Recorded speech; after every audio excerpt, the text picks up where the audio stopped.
Hi, everybody, and welcome back to Cinderella Phenomenon Evermore. Alright, so today we are going to be continuing with Waltz's route. Or not Waltz, oh my gosh, Fritz. Let's go. Chapter 3. The dining hall is lively this morning, filled with the voices of my chattering family. The four of them have been discussing some kind of upcoming ball, but my thoughts are elsewhere.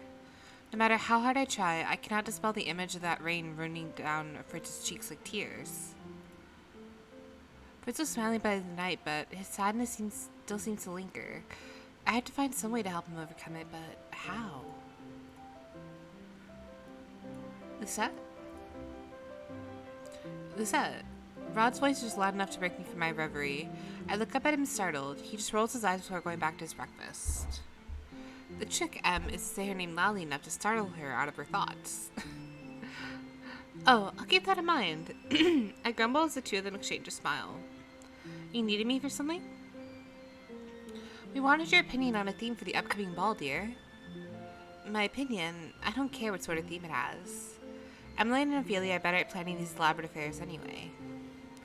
We at least need to give us your opinion on the finalized concepts.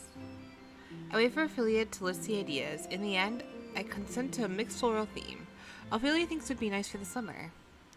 It hardly matters. The noble men and ladies will come regardless because it's a royal ball. Later, when the conversation dwindles and the food is finished, the servants begin to clear the breakfast from the table. Father reminds me of a council meeting later in the day before excusing himself.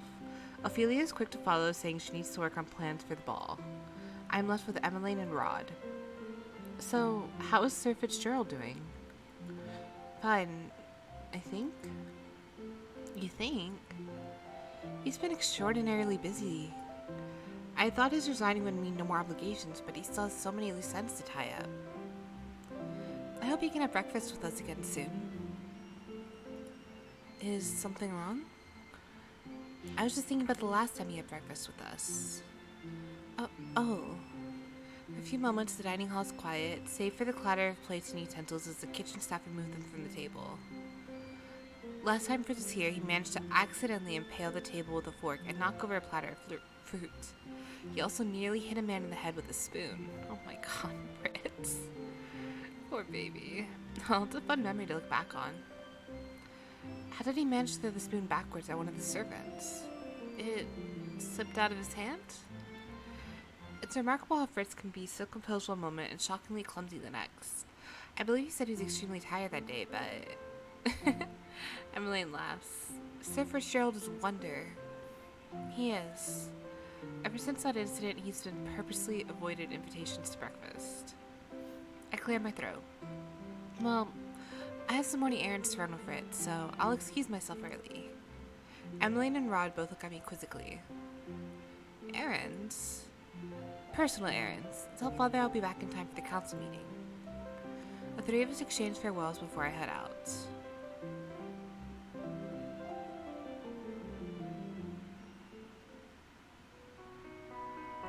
And here we are. After leaving the dining hall, I went to the front gate to meet Fritz, who was there just after 10 as he promised. He walked me to the edge of the forest along with three of his most trusted guards. As soon as we reached the clearing, he told the guards to scatter. Today is the day he teaches me how to defend myself. Is there a reason you brought other knights with us? To watch the perimeter, just in case. He's cautious as always. He takes my hand and leads me over to a tree stump. Milady. Oh my gosh. Just get the little fedora. Milady. He bows when I sit down. I smile at him. Lord Fitzgerald. I laugh when he blushes. So far, I don't think anyone other than the knights he used to train have used his new title. He coughs to clear his throat. I'll give you the rules of our exercise before we start. Rules? Yeah, the goal is to keep me from touching you by any means necessary. The only thing you aren't allowed to use is the dagger. He glances at a small pocket of my dress. I never told him I had it in my pocket. How did he know? We'll have to use the dagger later when you become more accustomed to its weight, but for now... He takes a step forward. Between one step and the next, a wolfish grin appears on his face. You're going to hide and run and do whatever it takes to get away from me, because in this exercise, I'll be hunting you. enchanting. The look on his face reminds me of the smirk he was wearing in the forest yesterday. It's a smile that will always remind me of Varg. Lisette? He looks at me concerned. Too much? No, I was just thinking about something. I stand from the tree stump with a renewed resolve. I'm ready. Good. This is just a test run, so no pressure. Just do what you think is instinctively best, and we'll work on your lesson from there. I haven't done something like this since I was a child, only back then the running was nothing more than a game. I clench my hands into fists and nod. Remember to stay in the forest, he said. I take a few steps back, waiting for him to signal. Much to my surprise, Fritz only closes his eyes and crosses his arms. I'll give you a 10-second head start. Immediately begins counting down to that, and without another thought, I turn on my heels and run. I run as fast as my legs can take me, doing my best to weave through the forest brambles quietly as I can. Eventually, the sound of counting stops. I hear Fritz take one step, then another, and then he is running into the forest after me. My heartbeat picks up as he draws nearer. Even though it's Fritz, I cannot stop myself from shaking. What should I do? We have to...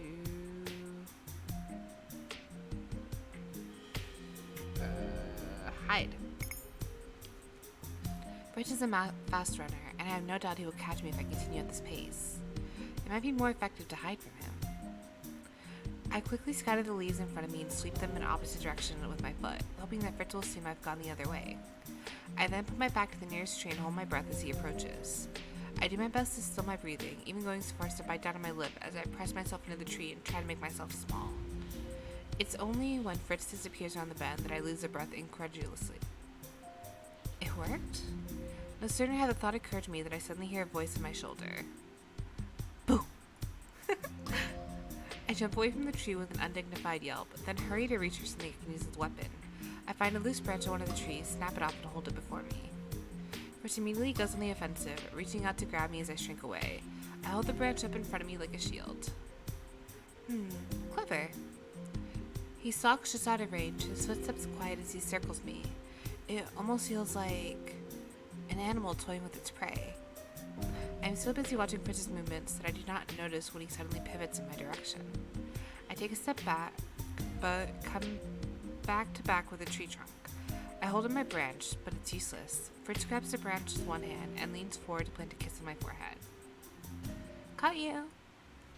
I sigh as I let the tree branch fall from my hand. What you did was wise. Using a branch as a shield? Fritz laughs. Well, that, yes, but I'm referring to the hiding. There's a reason I wanted to start off like this before moving into defense. Evasion is important. It's best to avoid a fight if you can. You're pretty good at hiding. But you called me. Because I heard you sigh. Still though, your instincts are good, Lucette. Anyway, now that the exercise is over, let's move on to defense, shall we? For the next hour, Fritz teaches me defensive stance. He shows me how to react in certain situations, including ones that are similar to my capture in the alleyway. Come the end of the hour, he has taught me how to break out of someone's grip. The first method involves pulling back on someone's thumb, and the second involves pulling down on their forearm. I'm about to ask him to demonstrate one of the holds when I stop, realizing the time. Fritz is one step ahead of me. You have to be getting back now, don't you? Some meeting with the counselors? I nod my head with a sigh. My attendance at these meetings is necessary, not only because I will be queen someday, but because Father insists I know the various counselors personally. I'll lead you back then. He offers his arm, and I allow him to lead me back to the palace.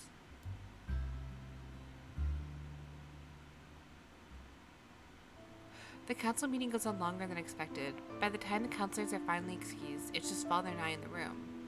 I'm exhausted. I fall back in my seat with a soundless sigh. Father smiles at me from his seat. Exhausting, isn't it? I nod. It's no wonder you're always so tired. The more meetings you attend, the easier it will become to participate in them. Father eyes the empty thrones in the room with a fond smile on his face. It's at times like this I'm most grateful for family. I look at him curious. He simply inclines his head.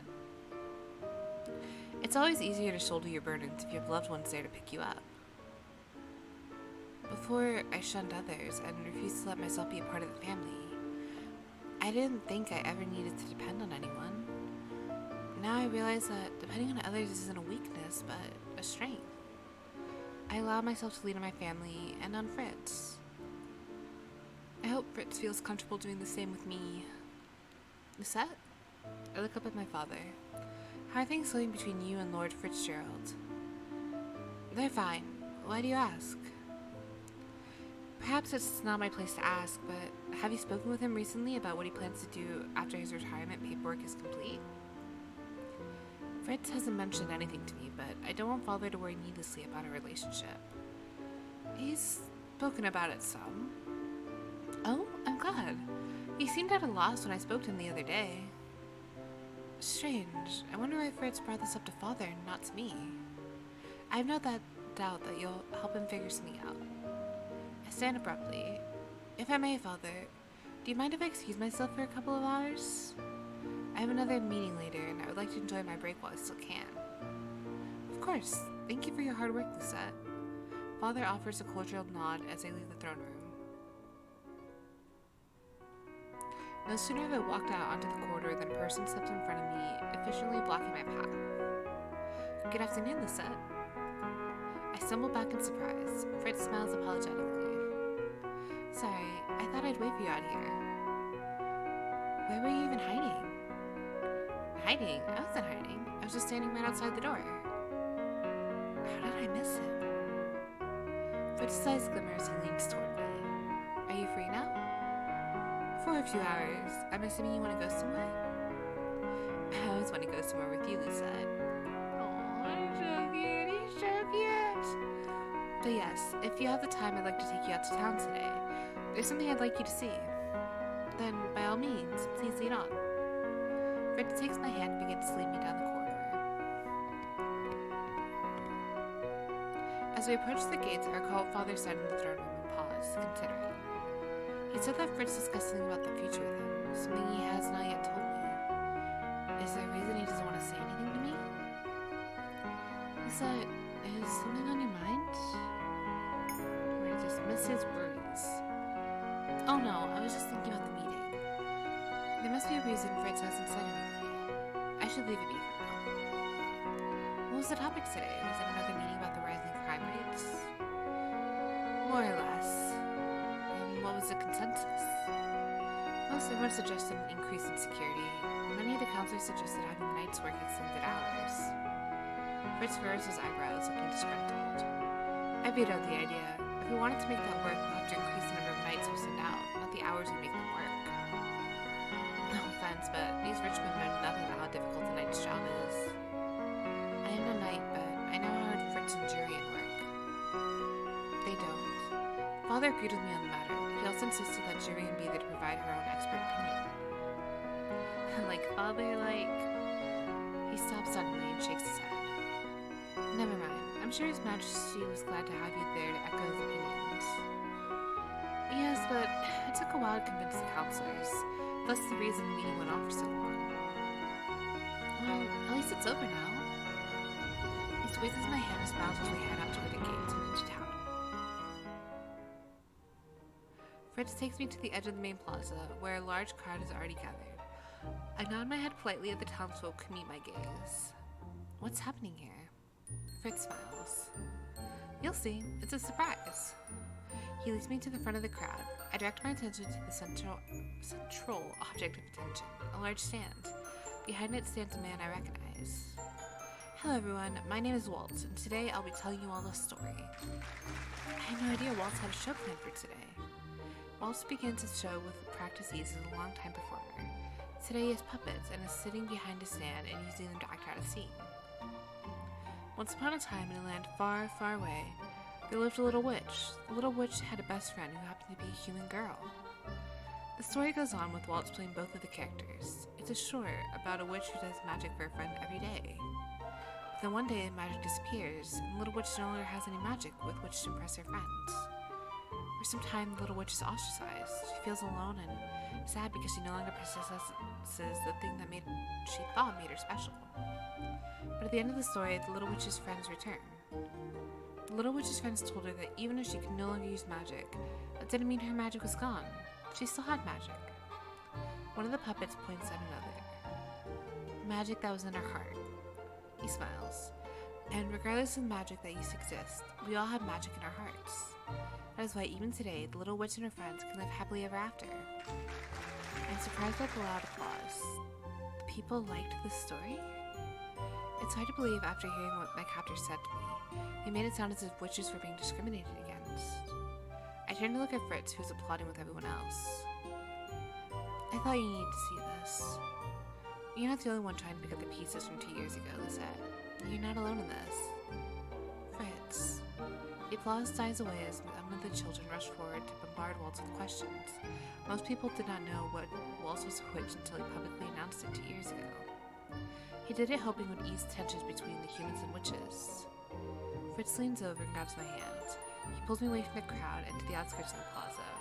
Once we are safely outside of the area, he turns to me again, one hand on his hip. I was in town earlier when I heard about Sir Waltz's show. I knew that I had to bring you here. Thank you, Fritz. Even now, Fritz still thinks of me first. He's the most dedicated person I know. Eventually, the crowd begins to dissipate. Waltz, who's in the middle of the talking, taking down his stall, pauses when he notices Fritz and I. Princess, Sir Fitzgerald. He walks towards us with a bright smile. It's nice to see you again, Waltz. Waltz bows. And you too, Princess. Were you two here for the show? Fritz brought me to see it. It was a good show with an interesting topic. I heard about the kidnapping. Rumors spread fast in Angio. I'm sorry, Princess. You don't need to apologize. Walt shakes his head. You're bearing a guilt you don't deserve. What happened 2 years ago was Lady Parfait's decision, not yours. Given the circumstances, it's the only thing that could be done. Exactly. All of us want to help where and when we can. Bridging the distance between humans and witches is the first step all of us can help with. I may not have magic anymore, but that doesn't mean I've changed any. No, Waltz is still unflaggingly optimistic. Both Waltz and Fritz are smiling at me. When my eyes catch Fritz's, he takes my hand in and gives it a gentle squeeze. He turns to look at Waltz. It was a great show, Sir Waltz. I was happy to see it. And I was glad that both of you could be here to see it. You ought to come to town more often. We will both try our hardest to do that. Waltz flashes his one last smile before returning to his booth, and to the children crowded around it. It sounds as if they're asking him to play a game. I turn to Fritz. We still have some time left. Do you want to take a stroll around town, or perhaps you'd like to rest? Some part of me just really wants to speak to Fritz about what I heard earlier. I need to know that he's okay. Fritz is quiet for a few moments as he considers. In the end, he asks if I would be okay accompanying him to his home for some tea. I nod my approval, and the two of us begin to make our way there. I sigh as Fritz sets the tray of tea down on a small table in front of us. It's at times like this when we're sharing tea in your home that I wonder if you really are an old man stuck in a young man's body. Lucette, I'm offended. Despite his words, he still smiles as he plops down on the cushions beside me. And here I thought the tea would make conversation more pleasant. Fritz glances at me as we're taking a sip of his tea. You wanted to talk, yes? You always speak to me about your concerns, so it's only right that I tell you mine. Though, if I'm being honest, my concerns seem a little petty by comparison. Petty? I am skeptically. I know you, and your problems are never petty, Fritz. Gosh, we just saw Waltz, so I'm like, oh my god, it's Waltz. No, it's Fritz. Ah! Brain work. So please talk to me. You know you can tell me anything. Thank you, Lisette. Maybe it would help to start at the beginning. Beginning? Have I ever told you why I decided to become a knight? No, you haven't. You weren't forced into it, were you? I can't help but think of the traitorous Alacaster, and of the enormous amount of pressure you always put on Fritz. I wouldn't be surprised if Fritz had felt there was no choice but to follow in his father's footsteps. No, I wasn't.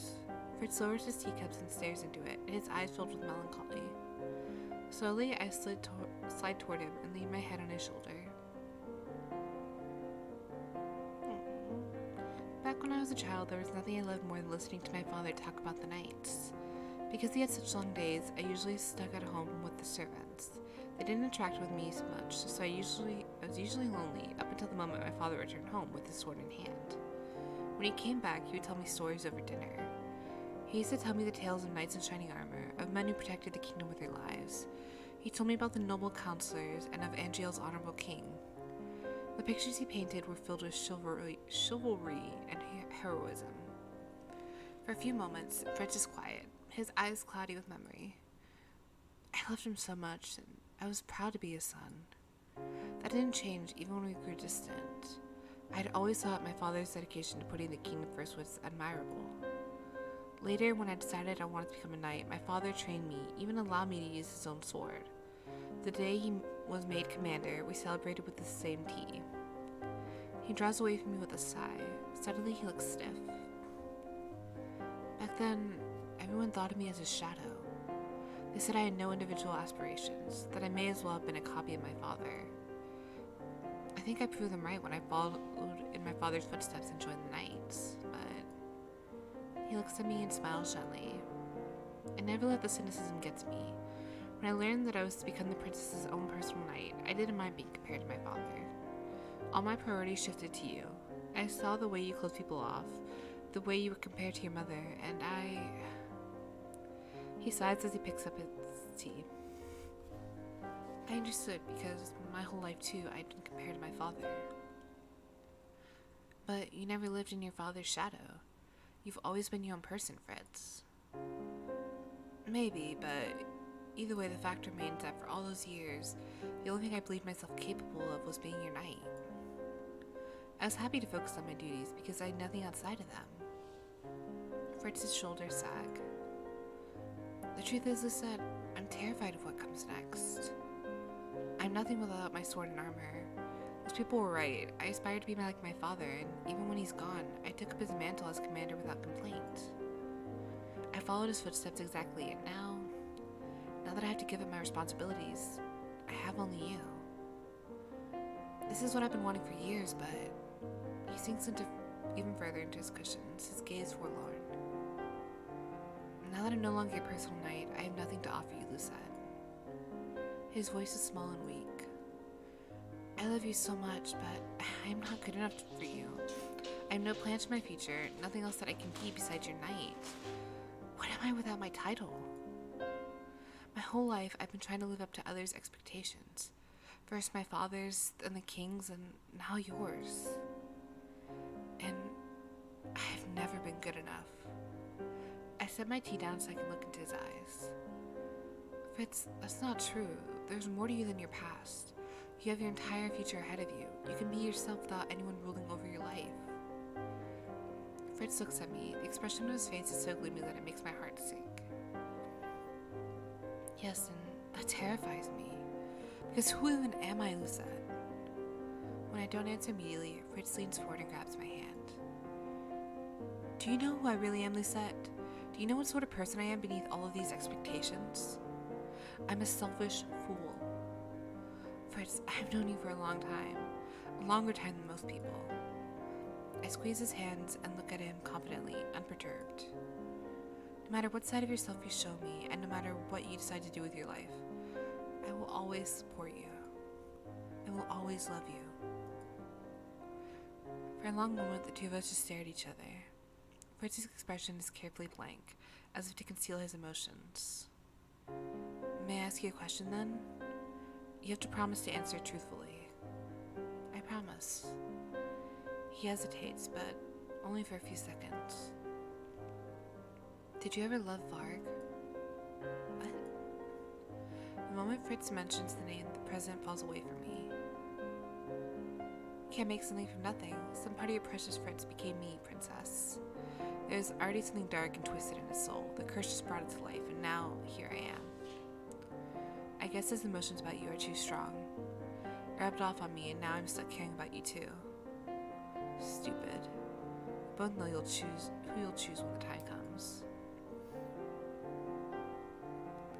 Back then, I didn't want Varg to exist, because if he did, he would drive away Fritz. The small, dark part of Fritz would overwhelm everything else that he was. That's what scared me the most about Varg. Lisette? I loved him. Fritz looks at me in surprise. But you always said... I put my fingers to his lips. I didn't love Varg for himself, but because he was a part of you. Fritz stares at me, obviously puzzled. I remember when Mithros told me that Varg was slowly taking over your mind. I remember how terrified I was. Do you know why? Fritz says nothing, only looking at me mournfully. Because even though Varg was a part of you, I didn't want it to take over your conscience. When Varg disappeared, I knew he would go back to you. But if you had disappeared, Fritz, Varg would have only been a distorted fraction of what you were. He was never meant to exist on his own. But still, Varg was a part of you, and I loved him for that. Fritz's expression crumples as he pulls away from me. Lisette, though I know you're far more complex than just a single facade, I accept that part of you. That's all you asked, isn't it? Fritz smiles at me. It's half-hearted, but it's still better than his earlier hesitance. Thank you, Lisette. He slides off of the couch and turns to face me. I apologize for going off on a tangent. I get the impression that the tangent has yet to be adequately explored. Anyway, with that, you know a little bit more about my worries. I don't plan on saying anything to you until I'd come up with a more concrete plan, but... A concrete plan? Yeah, a concrete plan for the future. I want to find something else I can be passionate about. Because outside of who and what I've been for the past so many years, I haven't had a lot of time to explore much else about myself. Fritz has always been so busy with his duties, he never prioritized his own hobbies. Come to think of it, what does Fritz do in his spare time? Could we not come up with a plan together? Together? Yeah, perhaps you should come up with a list and we could check off items on the list when we're able to do them. I can't help but smile at Fritz's confusion. You can list things you want to do or see, or things that you like. Then whenever I have time, I can help you see or do those things. You have more free time on your hands, don't you? If that's the case, then we can both find a new future for you together. In the deepest part of my heart, I cannot help but imagine Fritz sitting beside me on the throne. Yet, I'm realistic enough to know that this transition will not be easy. It takes two people to make that kind of momentous decision. Besides, Fritz is finally being given a chance to live life the way he wants to. I don't want to take away that freedom by forcing him to get into another role. Perhaps if we spend more time together, that sort of future will become a reality one day. What do you think? Fritz smiles at me, and after a few moments, he holds out his hand. I put my hand in his and smile when he kisses the back of it. I accept your offer, beautiful Lisette. Thank you.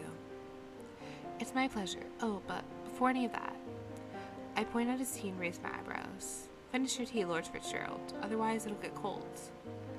You know just as well as I that it's been cold for a while now, but if Her Royal Highness commands it, then I shall obey.